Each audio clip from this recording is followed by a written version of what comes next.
முதல் முறை சபரிமலைக்கு மாலை அணிபவர்களை கன்னிசுவாமி என அழைப்பார்கள். அவரவர் வசதிக்கேற்ப குருவிற்கு தட்சணை கொடுத்து குருவின் அனுகிரகத்தை பெறுதல் வேண்டும். கொடுக்கின்ற தட்சணை 1 ரூபாய் ஆனாலும் குரு ஐயப்பனே தந்ததாக அன்புடன் ஏற்றுக்கொள்ள வேண்டும். கார்த்திகை மாதம் மாலை அணிந்து 1 மண்டலம் எனப்படும் 48 நாட்கள் விரதம் இருந்தல் வேண்டும். விரத காலத்தில் மிக இறுக்கமாக பிரம்மச்சரியத்தை கடைபிடிக்க வேண்டும். மனதளவில் கூட பெண்களை நினைத்து பார்க்க கூடாது. திருமணமானவர்கள் தாம்பத்திய வாழ்க்கையில் ஈடுபடக்கூடாது. மனதால் ஐயப்பனை மட்டும் நினைத்து அவர் பாதம் சரணடைய வேண்டும். விரத காலத்தில் கருப்பு, நீலம், பச்சை நிறமுள்ள ஆடைகளை அணிய வேண்டும். கன்னி சுவாமிகள் கருப்பு மட்டும்தான் அணிய வேண்டும். காலை மற்றும் மாலை குளிர்ந்த நீரில் குளித்துவிட்டு ஐயப்பனை மட்டும் நினைத்து வழிபட வேண்டும்.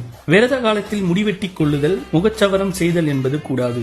மது அருந்துதல், பொய் பேசுதல், மாமிசம் உண்ணுதல், கோபம் கொள்ளுதல், கடும் சொற்கள் பேசுதல் என்பன கூடாது.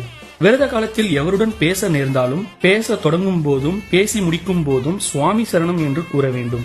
மாலை அணிந்த பிறகு தூங்கும் போது பாய், தலையணை என்பவற்றை தவிர்த்து வஸ்திரத்தை பயன்படுத்தி தூங்க வேண்டும். சுவாமியே சரணம் ஐயப்பா.